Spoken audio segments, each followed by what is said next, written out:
नमस्कार, मैं हूं भावना। न्यूज 91 के चित्तौड़ राजसमंद बुलेटिन में आपका स्वागत है। चित्तौड़ राजसमंद जिले की ताजा तरीन खबरों के लिए अगर आपने हमारा चैनल सब्सक्राइब नहीं किया है तो आज इसे सब्सक्राइब कर ले और बेल आइकन जरूर दबाएं। सुबह से अब तक संभाग में क्या रही हलचल, खबरों का सिलसिला शुरू करने से पहले डालते हैं नजर हेडलाइंस पर। ठेका प्रथा के विरोध में उतरे बिजली विभाग के कर्मचारी, आरोप निगम में जानबूझकर भ्रष्टाचार पनपाने की कोशिश। पुराने दरख्त में आग से कपड़ा बाजार में मची अफरा तफरी, काम आई छोटी फायर ब्रिगेड, बड़ा हादसा टला। राजसमंद में भाजपा प्रभारी अरुण सिंह का कार्यकर्ताओं को संदेश, आगामी चुनावों पर दो ध्यान, मोदी सरकार के गिनाओ काम। बिजली विभाग में निजीकरण और ठेका प्रथा का कर्मचारियों द्वारा चित्तौड़ में विरोध किया जा रहा है। बुधवार को इसको लेकर प्रदर्शन किया गया। अजमेर विद्युत वितरण निगम के कर्मचारियों ने कलेक्ट्रेट पर नारेबाजी करते हुए प्रदर्शन किया। निगम में विभिन्न नामों से किए जा रहे निजीकरण और ठेका प्रथा को बंद करने की मांग की गई। अजमेर विद्युत वितरण निगम श्रमिक संघ के कार्यकर्ता कलेक्ट्रेट पहुंचे और कलेक्टर को मुख्यमंत्री के नाम एक ज्ञापन सौंपा। उन्होंने कहा कि बिजली विभाग में पर्याप्त कर्मचारी उपलब्ध है, उसके बावजूद भी अजमेर विद्युत वितरण निगम में कई कंपनियों के नाम से उनका निजीकरण किया जा रहा है।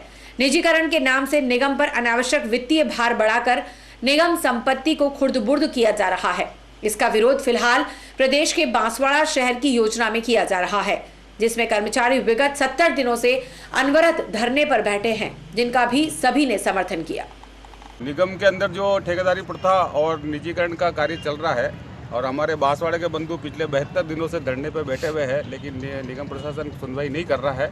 उनके समर्थन में और चित्तौड़ में भी ये व्यवस्था लागू नहीं हो, इसके लिए हम ये आज ज्ञापन का कार्यक्रम रखा है। हमने एससी साहब हमारे विद्युत मंडल के उनको भी दिया है और अभी कलेक्टर साहब को भी मुख्यमंत्री के नाम का ज्ञापन प्रस्तुत करेंगे। आने वाले में हमारे पास पर्याप्त स्टाफ है, पर्याप्त संसाधन है। उसके अलावा फिर निजीकरण में देखे लोगों जो पैसे जो 30 लाख 35 लाख रुपए अतिरिक्त देने पड़ेंगे, वो निगम के ऊपर भार पड़ेगा, जबकि वो वर्तमान व्यवस्थाओं के साथ भी चल सकता है और अच्छे तरीके से चल सकता है, तो फिर निजीकरण की आवश्यकता नहीं है। चित्तौड़गढ़ शहर के बीच कपड़ा बाजार में एक पुराने पेड़ में आग लगने से अफरा तफरी मच गई। मौके पर दमकल पहुंची और आग पर काबू पाया गया। प्राप्त जानकारी के अनुसार चित्तौड़गढ़ शहर के कपड़ा बाजार को गुदीपाड़ा क्षेत्र कहा जाता है। वहां पर एक पुराने पेड़ में आग लग गई। क्षेत्रवासियों ने बुझाने का प्रयास किया, लेकिन आग बढ़ती गई क्योंकि सकड़ी गलियां थी। क्षेत्रवासियों ने नगर परिषद की छोटी दमकल के लिए फोन किया। विशेष मौके पर दमकल पहुंची, कड़ी मशक्कत कर आग पर काबू पाया गया। यह क्षेत्र कपड़ा बाजार है, अगर आग फैल जाती तो बड़ा नुकसान हो सकता था। बहरहाल नगर परिषद के पास छोटी दमकल होने का लाभ मिला, जो मौके पर पहुंच सकी और आग बुझा दी गई। यहाँ पे गुंदीपाड़ा के अंदर एक बहुत पुराना पेड़ है जो लोगों से आस्था के साथ भी जुड़ा हुआ है। काफ़ी समय से पेड़ होने के बावजूद आज पहली बार ऐसा हुआ कि एकदम इसमें आग लगी, अज्ञात कारणों से हुई है। अब कारण क्या हो सकता है, या तो कोई अघोषित विपक्ष से हो या वो किसी अज्ञात कारण से हो। एकदम अफरा तफरी मच गई। पास में काफ़ी कपड़े की दुकानें और ज्वेलर्स की दुकानें हैं। काफ़ी खतरा हो सकता था अगर सही समय पर अगर नहीं निपटे आग तो। बहुत मेहनत के बाद किसको सूचना दी आपने?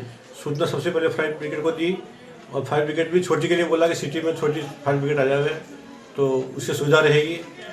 1.5 घंटे तक पानी की नलियाँ लगाई, उसके बावजूद भी वो आग नहीं बुझने के बाद फायर ब्रिगेड के आने के बाद ही वो आग पर काबू पाया गया। भाजपा के राष्ट्रीय महासचिव और राजस्थान प्रदेश प्रभारी अरुण सिंह मंगलवार देर शाम उदयपुर से नाथद्वारा पहुंचे। प्रदेश प्रभारी बनने के बाद पहली बार नाथद्वारा पहुंचने पर जिला कमेटी और भाजपा जिलाध्यक्ष वीरेंद्र पुरोहित के साथ पदाधिकारियों ने उनका स्वागत किया। इस मौके पर उनके साथ चित्तौड़गढ़ सांसद सीपी जोशी, प्रदेश मंत्री संगीता चौहान, सुनील जोशी, पूर्व पालिका अध्यक्ष अशोक राका और अन्य पदाधिकारी मौजूद थे। उन्होंने पदाधिकारियों से राजनीतिक चर्चा की और देर शाम श्रीनाथ जी मंदिर में शयन झांकी के दर्शन किए। इस मौके पर मंदिर परंपरानुसार उनका समाधान पद्धति से स्वागत किया गया, जिसमें उन्हें उपरना, माला और प्रसाद भेंट किया गया। इसके बाद न्यू कॉटेज में कुछ देर अनौपचारिक बातचीत के बाद वह उदयपुर के लिए रवाना हो गए। उन्होंने आगामी चुनावों के दौरान लगातार संपर्क में बने रहने और चुनावों के दौरान प्रधानमंत्री नरेंद्र मोदी के विकास कार्यों और राष्ट्रीय सोच को जन जन तक पहुंचाने का आग्रह किया। गौरतलब है कि राष्ट्रीय नेतृत्व में हाल ही में अविनाश खन्ना के स्थान पर अरुण सिंह को राजस्थान का प्रदेश प्रभारी नियुक्त किया था। उसके बाद वे सीधे श्रीनाथ जी के दरबार में आशीर्वाद लेने पहुंचे थे। चित्तौड़गढ़ के चंदेरिया थाना अंतर्गत रोला हेड़ा पुलिया के पास मंगलवार रात्रि में अज्ञात वाहन की टक्कर से पैंथर की मौत हो गई, जिसकी सूचना मिलने पर वन विभाग और चंदेरिया थाना पुलिस की टीम मौके पर पहुंची और पैंथर के शव को कब्जे में लिया। जानकारी के अनुसार चित्तौड़गढ़ के चंदेरिया थाना अंतर्गत राष्ट्रीय राजमार्ग संख्या 79 रोला हेड़ा पुलिया के पास बीती रात्रि पुलिस कंट्रोल रूम से अज्ञात वाहन की टक्कर से एक पैंथर के घायल होने की सूचना मिलने पर वन विभाग की टीम के साथ चंदेरिया थाना पुलिस भी मौके पर पहुंची। पैंथर की मौके पर मौत हो चुकी थी। इसके पश्चात वन विभाग की टीम पैंथर के शव को लेकर मुख्यालय आई और दोपहर सेमलपुरा नर्सरी में वरिष्ठ पशु चिकित्सक धर्मेंद्र सोन और उनकी टीम ने पैंथर का पोस्टमार्टम करने के पश्चात उसका अंतिम संस्कार किया। इस अवसर पर डॉक्टर धर्मेंद्र सोन ने बताया कि मृत नर पैंथर की उम्र लगभग 2 से 2.5 साल के बीच थी और बहुत तेजी से आ रहे वाहन की चपेट में आने से मौके पर ही उसकी मौत हो गई। एक्सीडेंट है, साफ दिख रहा है, उसमें बिल्कुल चोट लगी है, बहुत ज़बरदस्त चोट लगी है। थोरेक्स का जो पूरा रीजन है वो ब्लडी हो रहा है। थोरेक्स से पीछे बिल्कुल नॉर्मल है, अप्रॉक्स 2.5 से 3 साल का है और ये 40 किलो के या 40 से 45 किलो के बीच में है। नाथद्वारा बस स्टैंड पर पिछले 2 दिनों से लावारिस की तरह रह रही एक महिला को नाथद्वारा पुलिस ने सजगता दिखाते हुए उसे उसके बेटे और परिवार से फिर से मिलवा दिया। नाथद्वारा थाने पर तैनात एएसआई मनीष सिंह ने बताया कि गश्त के दौरान इस महिला को सर्दी से ठिठुरते देखा, जिससे पूछताछ की तो इसने अपना नाम भावना माली बताया, जो नाथद्वारा की रहने वाली है और उसका ससुराल काकरोली थाना क्षेत्र के सोनियाड़ा गांव में है।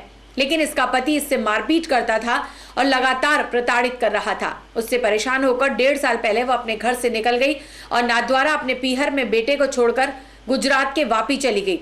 उसके बाद वहां लॉकडाउन में फंस गई। अब जब इसे अपने बेटे की याद सताने लगी तो यह वापस आई, लेकिन इसे पति के परेशान करने का डर था, जिस कारण यह नाथद्वारा ही रुक गई। पुलिस ने पतारसी की तो काकरोली थाने पर भावना की गुमशुदगी की रिपोर्ट दर्ज थी। पुलिस ने काकरोली पुलिस को सूचना दी और इसे इसके पुत्र सहित पुलिस के सुपुर्द कर दिया।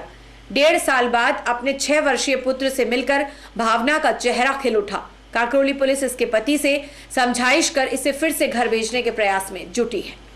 तो ये थी चित्तौड़ राजसमंद बुलेटिन की खास खबरें। अपने स्मार्टफोन पर संभाग की ताजा खबरों से अपडेट रहने के लिए आज ही हमारा चैनल सब्सक्राइब करें और बेल आइकन जरूर दबाएं। उदयपुर संभाग की ताजा तरीन खबरों के लिए प्ले स्टोर पर जाकर न्यूज 91 का मोबाइल ऐप डाउनलोड कर सकते हैं।